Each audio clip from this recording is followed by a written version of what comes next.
Hello, everyone. My name is Shua, and I'm the host and founder of a podcast called LightupwithShua. It's a weekly podcast on conscious living and parenting.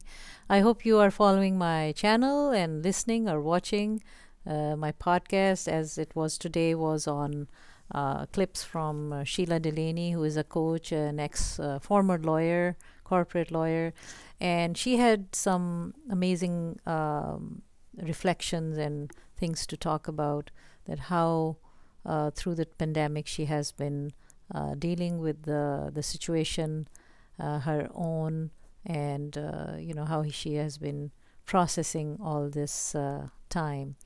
And also in audio, you can listen to this podcast, and I have posted some other videos as well.